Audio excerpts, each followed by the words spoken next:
Session में हमने discuss किया था कि कैसे हम फंक्शंस के लैप्लास ट्रांसफॉर्म को फाइंड आउट करते थे, उनकी कुछ प्रॉपर्टीज डिस्कस किए, बेस्ड न्यूमेरिकल्स हमने डिस्कस किए, देन इनवर्स लैप्लास ट्रांसफॉर्म की कुछ इंपॉर्टेंट फॉर्मूले डिस्कस करने के बाद हमने देखा कि कैसे हम पार्शियल फ्रैक्शन मेथड की हेल्प से फंक्शंस के इनवर्स लैप्लास ट्रांसफॉर्म को फाइंड आउट करते थे।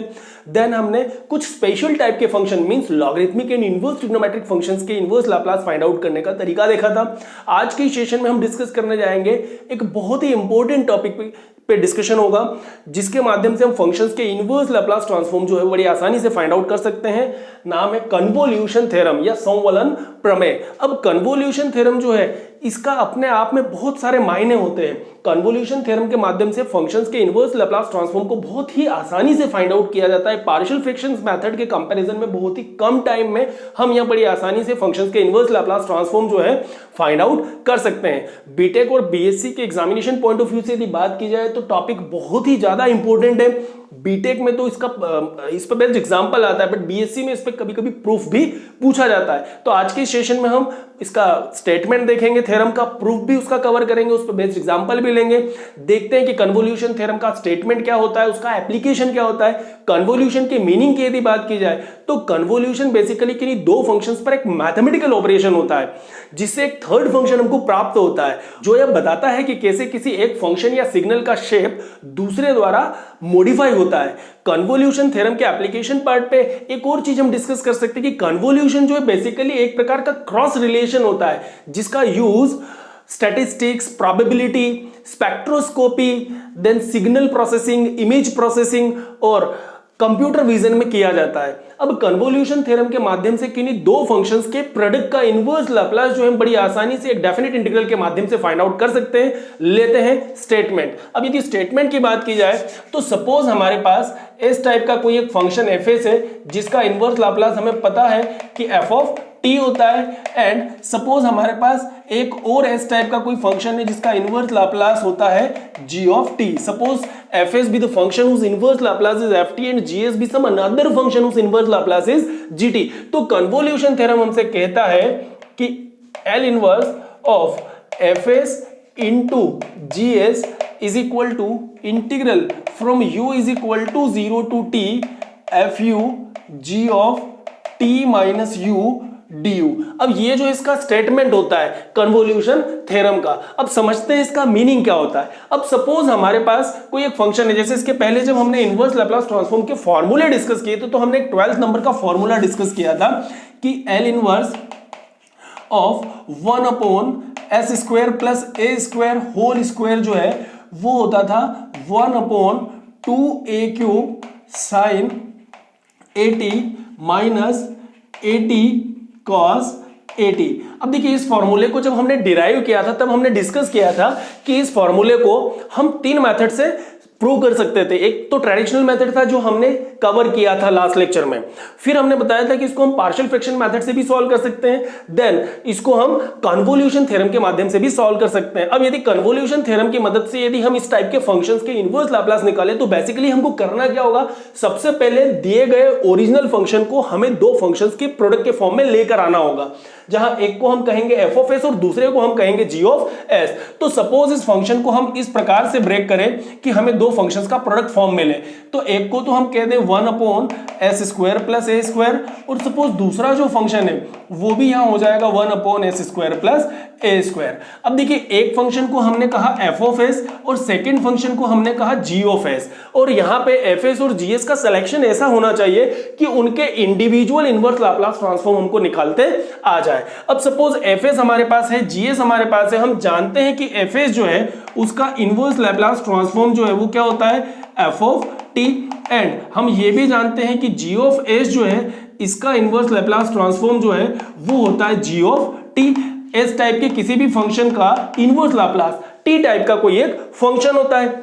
अब एफ एस का यहां पे मीनिंग हुआ 1 upon S square plus A square, मतलब एफ ऑफ टी जो है उसका वैल्यू क्या आ जाएगा एफ एस का इनवर्स लाप्लास, तो 1 upon S square plus A square का इनवर्स लाप्लास होता है साइन 80 अपॉन ए। और उसी प्रकार यदि हम यहां पे निकालें कि जीएस का इनवर्स लाप्लास जो है वो जीटी होता है, तो जीएस का मतलब क्या हुआ 1 upon S square plus A square, तो इसका इनवर्स लाप्लास हो जाएगा साइन 80 अपॉन ए।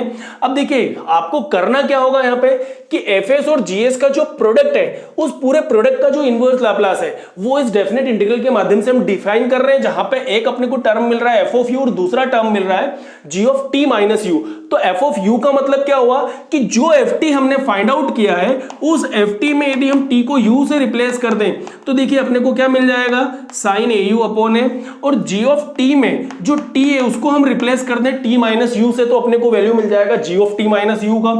तो यहां पे जहां भी हमको टी मिल रहा है उसकी प्लेस पे हम टी माइनस यू कर सकते हैं, तो अपने को जी ऑफ टी माइनस यू का वैल्यू मिल गया। बस ध्यान ये रखना होता है कि एफएस और जीएस के इंडिविजुअल इनवर्स लाप्लास ट्रांसफॉर्म हमको पता हो, जो एक तो एफ टी को रिप्रेजेंट करेगा और सेकंड जीटी को रिप्रेजेंट करेगा।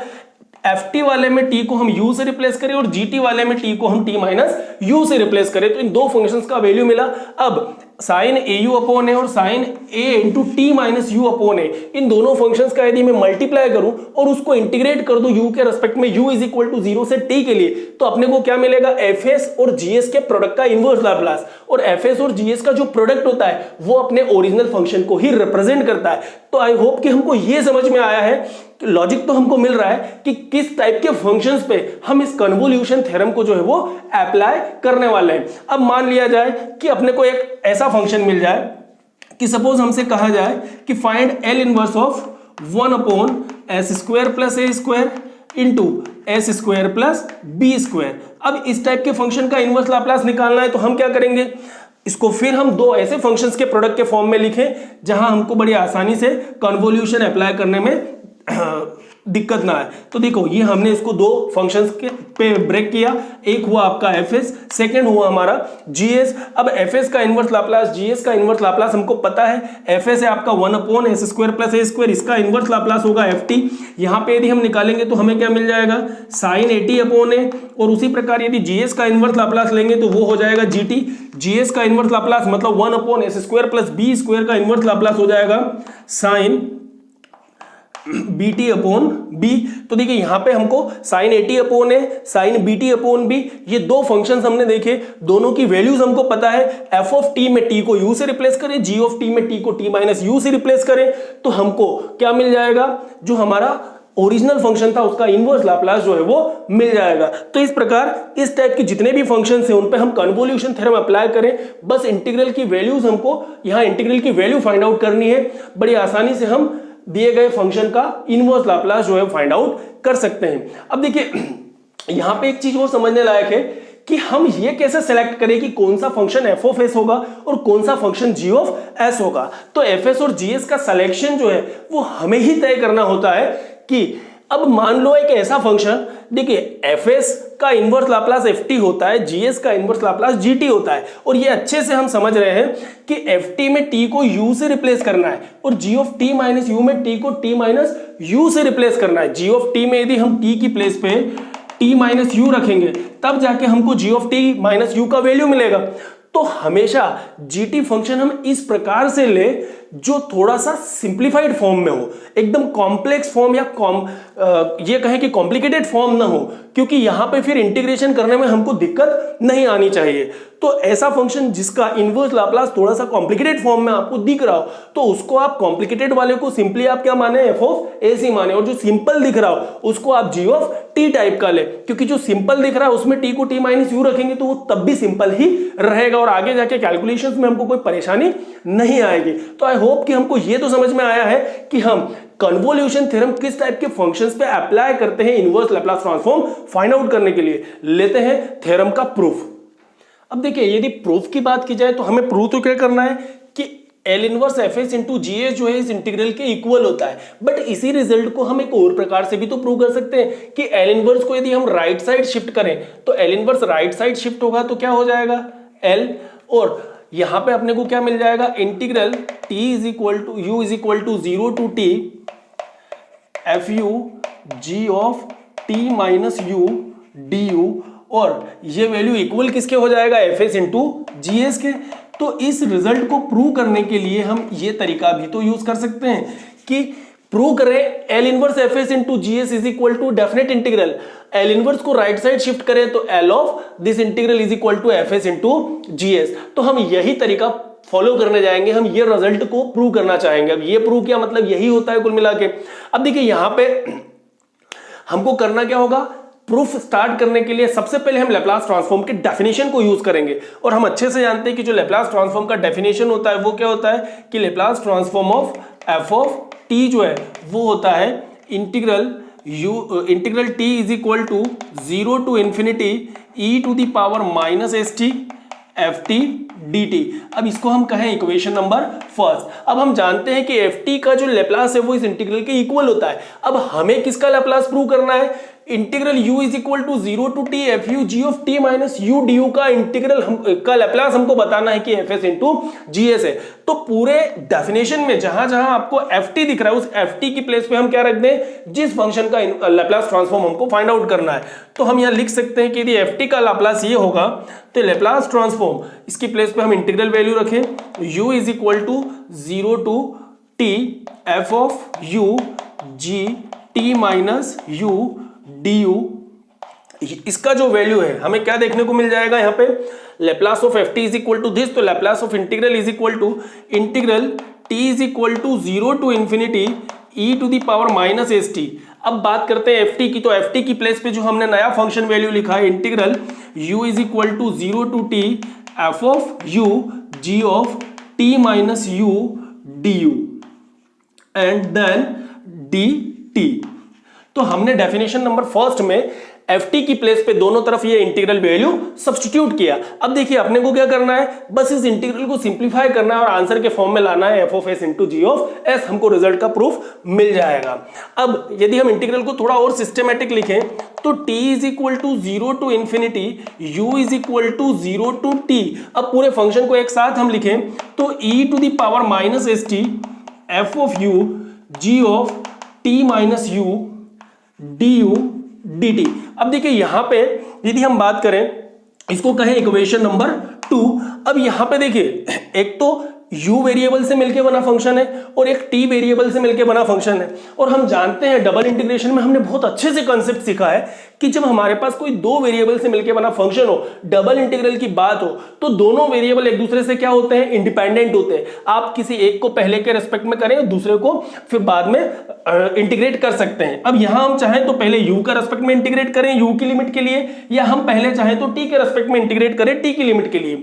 जब u के रेस्पेक्ट में इंटीग्रेशन होगा तो t कांस्टेंट, जब t के रेस्पेक्ट में इंटीग्रेशन होगा तो u कांस्टेंट। तय हमें करना होगा कि हम किसको पहले इंटीग्रेट करें, क्लियर है। बट ये इंटीग्रेशन सॉल्व करने का एक और तरीका अपने पास होता है जो हमने डबल इंटीग्रेशन वाले पार्ट में पढ़ा था कि हम जब इंटीग्रल हम आसानी से सॉल्व नहीं कर पाए तो हमें करना क्या होगा, हम इंटीग्रेशन के ऑर्डर को चेंज भी कर सकते हैं। यदि u और t एक दूसरे से टोटली इंडिपेंडेंट है तो हम उस इंटीग्रेशन के ऑर्डर को चेंज करके भी इंटीग्रल का वैल्यू फाइंड आउट कर सकते हैं। अब इंटीग्रल का ऑर्डर जो है वो क्यों चेंज किया जा रहा है यहाँ पे, कारण उसका ये है कि t is equal to 0 to infinity एक लिमिट तो मिल रही है, बट u का जो लिमिट है वो क्या मिल रहा है हमको, 0 से लेके t तक। हमको पता है कि हमारा पर्पस क्या है, हमको जाना कहाँ है, हमें F S into G S तक जाना है। मतलब any how in double integration को सॉल्व करें और एक फंक्शन एफ एस मिले और एक फंक्शन जी एस मिले, यहां तक हमको जाना है। हम अच्छे से जानते हैं कि एफ एस का मतलब क्या होता है, L inverse of F T, G S का मतलब होता है L inverse of G T. और यदि हम एफ टी के लैप्लास ट्रांसफॉर्मेशन की बात करें तो हम अच्छे से जानते हैं कि एफ टी का जो लैप्लास ट्रांसफॉर्म है उसमें इंटीग्रल का लिमिट क्या होता है, 0 टू इंफिनिटी होता है। तो एक को तो हम कहीं ना कहीं प्रोसेस फॉलो करते हुए एफ एस तक लेके जा सकते हैं जहां 0 से इंफिनिटी लिमिट आपको देखने को मिले, but u is equal to 0 to t के केस में थोड़ा सा कंफ्यूजन हो जाएगा, हमारा इंटीग्रल सॉल्व नहीं हो पाएगा, हम फॉर्मूले की तरफ नहीं जा पाएंगे। इसलिए हमको क्या करना होगा, यहाँ पे इंटीग्रेशन के ऑर्डर को चेंज करना होगा। अब देखिए इंटीग्रेशन के ऑर्डर को चेंज करने से पहले यदि हम देखें कि before changing the order of the integration हमको लिमिट्स क्या मिल रही है यहाँ पे, एक तो t is equal to 0 and t is equal to infinity मिला। सेकेंड हमको क्या मिल रहा है, u is equal to 0 and u is equal to t मिल रहा है। अब यदि हम इसका डायग्राम ट्रेस करें यहाँ पे xy प्लेन पे, यदि इन फंक्शंस को हम ट्रेस आउट करें तो सपोज हमारे पास एक तो t टाइप का t एक्सिस हुआ और दूसरा जो है वो u एक्सिस हुआ, क्योंकि x और y की जगह हमारे पास दो नए वेरिएबल्स हैं u एंड t। अब यदि इनको हम ट्रेस आउट करते तो देखो u बराबर 0 का मतलब क्या हुआ कि पूरा t एक्सिस जो है उस पे u का वैल्यू 0 होगा और पूरे u प्लेन पे t का वैल्यू क्या होगा 0 होगा। u is equal to t को अपन ऐसा भी समझ सकते हैं कि y is equal to x और y की टर्म में यदि हम कंपेयर करें इन चीजों को u और t फंक्शंस को वेरिएबल्स को तो y is equal to x क्या होता है, एक स्ट्रेट लाइन होता है जो ओरिजिन से पास हो और xy के सेंटर से पास हो, ठीक है ना, मतलब x और y एक्सिस के साथ 45 डिग्री का एंगल जो है वो बनाए। तो ये लाइन अपना हो गया u is equal to t। अब देखिए यहां पे अपन लिमिट्स को देखें। अब जब डबल इंटीग्रेशन में इंटीग्रेशन के ऑर्डर को चेंज किया जाता है तो स्ट्रिप का बहुत इंपॉर्टेंट रोल होता है कि स्ट्रिप जो है वो पैरेलल टू y एक्सिस है या पैरेलल टू x एक्सिस है। अब यहां पे देखिए अपने को सिचुएशन कौन सी दी है, u और पैरेलल टू y एक्सिस यदि स्ट्रिप होगा तो आपको हमेशा y के लिए जो इंटीग्रेशन मिलता था हम उसमें क्या करते थे कि y का वेरिएबल लिमिट लेते। x और y प्लेन के रेस्पेक्ट में यदि हम बात करें, मान लो आपका strip parallel to x axis है तो x के लिए हमेशा वेरिएबल लिमिट को हम लेते थे और y के पैरेलल यदि आपको स्ट्रिप मिला इट मींस व्हाट कि आपका जो y लिमिट है वो हमेशा वेरिएबल के फॉर्म में होता था। हमने डबल इंटीग्रेशन में बहुत अच्छे से कॉन्सेप्ट डिस्कस किया था, यहां पे उसी कॉन्सेप्ट को यूज करने जा रहे हैं। तो देखिए u बराबर t अपने को मिला, मतलब वेरिएबल लिमिट किसकी मिल रही है, u is equal to t की मिल रही है। तो u एक्सिस के पैरेलल जो है अपने को स्ट्रिप जो है यहां पे गिवन है, इट मींस की स्ट्रिप जो है बिफोर चेंजिंग द ऑर्डर इस प्रकार से अपने को गिवन है। अब यहां पे u 0 से लेके u is equal to t, देखो वेरिएबल लिमिट मिला, मतलब एक वेरिएबल का वैल्यू दूसरे वेरिएबल की टर्म में अपने को मिले तो u t की टर्म में मिल रहा है, मतलब वेरिएबल लिमिट मिल रही है तो स्ट्रिप जो है वो पैरेलल टू u एक्सिस हुआ। अब यदि हम इंटीग्रेशन के ऑर्डर को चेंज कर दें यहीं पे, तो देखिए यदि हम इंटीग्रेशन के ऑर्डर को चेंज करें तो after changing the order of integration अपने को क्या मिल जाएगा, यहां पे ये हुआ हमारा t एक्सिस, ये हुआ u एक्सिस। यदि हम सारी लिमिट्स को डिस्कस करें तो t इज इक्वल टू 0 हमने ट्रेस आउट किया हुआ है, u is equal to t भी हमने ट्रेस आउट किया है, u इज इक्वल टू 0 भी लिया है और t is equal to infinity, मतलब t is equal to infinity कहीं इस तरफ आपको देखने को मिल जाएगा। अब यहां पे सेम फिगर के लिए यदि हम स्ट्रिप को रोटेट करें और देखें कि ऑर्डर चेंज करने के बाद हमको लिमिट क्या मिल रहा है, तो ये तो हुआ u is equal to 0, t is equal to 0, यहां पे कहीं ना कहीं अपने को मिल जाएगा ऊपर की साइड में u is equal to infinity और इधर कहीं हम आगे बढ़ेंगे तो मिलेगा t is equal to infinity. ये जो लाइन था अपना u is equal to t line को रिप्रेजेंट कर रहा है। अब देखिए यहां पे स्ट्रिप को यदि हम u एक्सिस के पैरेलल लेने की बजाय अब इसका ऑर्डर चेंज करें और हम चाहें कि t एक्सिस के पैरेलल हमारा जो स्ट्रिप है वो मिल जाए, तो अब इस सिचुएशन में लिमिट्स क्या हो जाएगी, अभी हमने u का वेरिएबल लिमिट लिया, अब स्ट्रिप पैरेलल किसके है, t एक्सिस के, मतलब वेरिएबल लिमिट्स किसकी आ जाएगी, t की आ जाएगी। तो t कहां से कहां तक एक्सपांड हो रहा है, यहाँ पे t जो है देखो एरिया अंडर द कर्व जब हम निकालते हैं तो अच्छे से डिस्कस करते हैं कि ये जो रीजन बन रहा है जहां स्ट्रिप को हमने लिया है, तो स्ट्रिप आपका स्टार्ट कहां से हुआ, इस लाइन से स्टार्ट हुआ और ये जो लाइन है ये t की टर्म में यदि हम कहें तो u is equal to t या t is equal to u। अब हमने कहा है कि हम एक्सिस चेंज कर रहे हैं, स्ट्रिप को हम t एक्सिस के पैरेलल ले रहे हैं, मतलब t की वेरिएबल लिमिट आएगी, t की लिमिट u की टर्म में आएगी। तो t is equal to u से स्टार्ट हुआ और ये स्ट्रिप कहां तक जा रही है, t की इंफिनिटी को तरफ लेके जा रही है, तो t is equal to infinite तक गया। तो after changing the order of integration जो नई लिमिट्स हमको मिलेगी वो क्या मिलेगी, t is equal to u से लेके t is equal to infinity तक। अब इस बाउंडेड रीजन में हम देखें कि u का एक्सपांशन कहां तक हो रहा है, तो पूरा रीजन जो है u इज इक्वल टू 0 से स्टार्ट हो रहा है और रीजन u एक्सिस की तरफ कहां जा रहा है, कहीं ना कहीं इंफिनिटी की तरफ वो लेकर जा रहा है। तो u जो है वो 0 से लेके इंफिनिटी तक जा रहा है। तो रीजन में हमने सिर्फ changing the order of integration के माध्यम से सिर्फ हमने एक ही चीज देखी है कि जो इंटीग्रेशन का ऑर्डर बदले तो जो नई लिमिट्स मिलने वाली है वो क्या होगी, केवल इन नई लिमिट्स के लिए हमने ये पूरा प्रोसेस जो है वो डिस्कस किया। तो यहां पे एक रिमार्क लिखेंगे कि after changing the order of integration equation 2 becomes, देखिए ये क्या मिल जाएगा, अब यहां पे t is equal to 0 to infinity था, अब अपने को मिल गया u is equal to 0 to infinity and u is equal to 0 to t जो था वो अब अपने को मिल गया t is equal to u से t is equal to infinity तक। एंड देन फंक्शन वैल्यू में कोई चेंज नहीं, e power minus S t F you ji of t minus u d u and then dt। अब du dt को भी हम replace करना चाहें तो पहले dt लिख दो एंड देन du लिख दो, क्योंकि बाद वाला इंटीग्रल हमेशा पहले सॉल्व होता है जो वेरिएबल लिमिट वाला होता है। तो इसको इस प्रकार से भी लिखा जा सकता है कि t के लिए जो लिमिट है पहले वो सॉल्व होगी एंड देन u के लिए। अब जब t के लिए हम इंटीग्रेशन को सिंप्लीफाई करने जाएंगे तो जितने भी u होंगे उनको हम कांस्टेंट मानेंगे। अब यहां से फिर जो भी आंसर आएगा उसको u के लिए u के रेस्पेक्ट में इंटीग्रेट करें और फिर उसका वैल्यू जो है हम फाइंड आउट करें। तो यहां पे अब इस इंटीग्रल को सॉल्व कैसे करें, प्रॉब्लम कौन क्रिएट कर रहा है, t माइनस यू।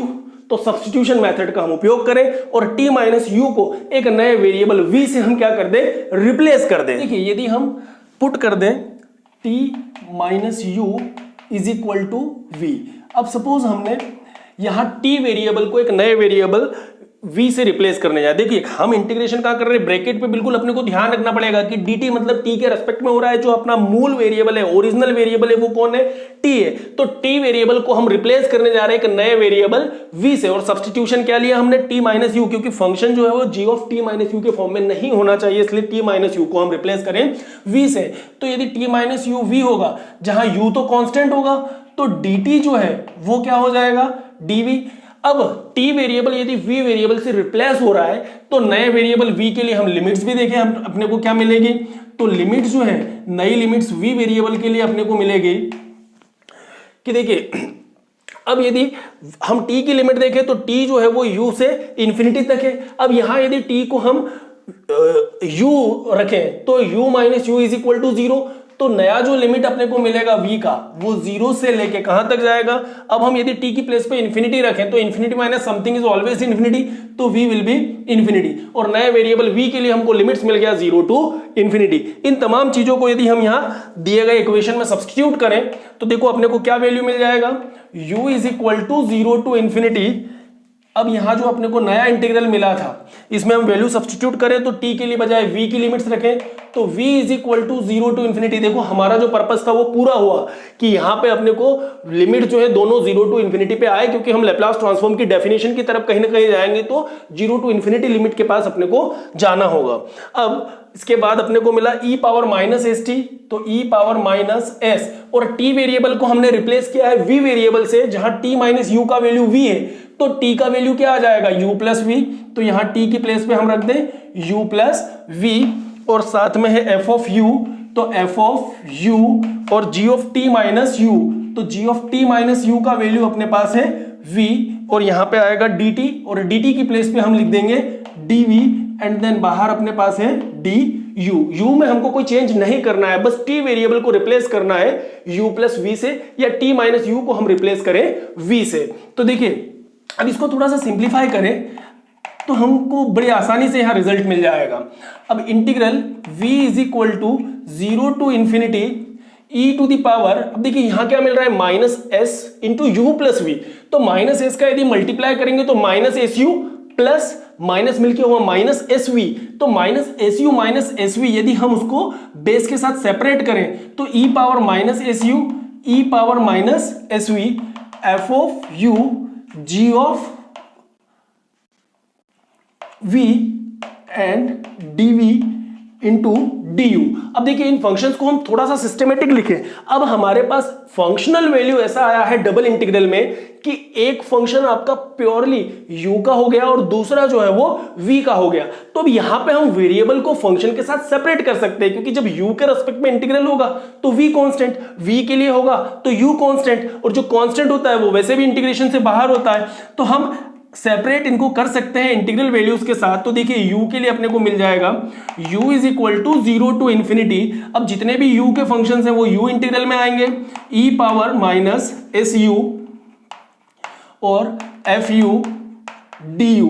अब जितने भी v वाले हैं वो v के साथ हम लिखें इंटीग्रल में, तो integral v is equal to 0 to infinity e power minus s v g v into d v. अब यहां पे देखिए हमने दोनों इंटीग्रल और उनके वेरिएबल फंक्शंस को एक साथ सेपरेट किया है। अब इन इंटीग्रेशंस का मतलब हम थोड़ा सा समझें कि ये वैल्यू किसको रिप्रेजेंट करता है। अब देखो डेफिनेट इंटीग्रल हमने जाना है, समझा है। डेफिनेट इंटीग्रल क्या होता है कि integral a to b f x d x जो है वो integral a to b f y d y भी होता है। मतलब यदि डेफिनेट इंटीग्रल की लिमिट में कोई चेंज नहीं किया जाए तो फंक्शन में वेरिएबल को हम हमारी सुविधा के हिसाब से यूज कर सकते हैं। तो यहां पे आप चाहो तो u की प्लेस पे t भी ले सकते हो, यहां भी आप v की प्लेस पे t ले सकते हो, क्योंकि वेरिएबल बदलने से इंटीग्रल की वैल्यू पे कोई भी प्रभाव नहीं होगा। बस हमको लिमिट में कोई चेंज नहीं करना है। यदि लिमिट सेम है तो वेरिएबल हम हमारी कन्वीनियंस के हिसाब से यूज कर सकते हैं। तो यहां पे यदि हम डेफिनेट इंटीग्रल की प्रॉपर्टी यूज करें तो हम इसको लिख सकते हैं u की प्लेस पे t ले लें तो t is equal to 0 to infinity e power minus S t f t d t. अब यहां पे भी यदि हम v की प्लेस पे t वेरिएबल ले लें तो t is equal to 0 to infinity e power minus S t g t d t. अब देखिए इन दोनों इंटीग्रेशंस को यदि हम ध्यान से देखें तो जो डेफिनेशन 1 है वो हमसे क्या कहता है, t is equal to 0 to infinity e power minus S t f t d t किसके इक्वल होता है, Laplace transform of F t के। तो ये हो जाएगा Laplace transform of f of t के इक्वल।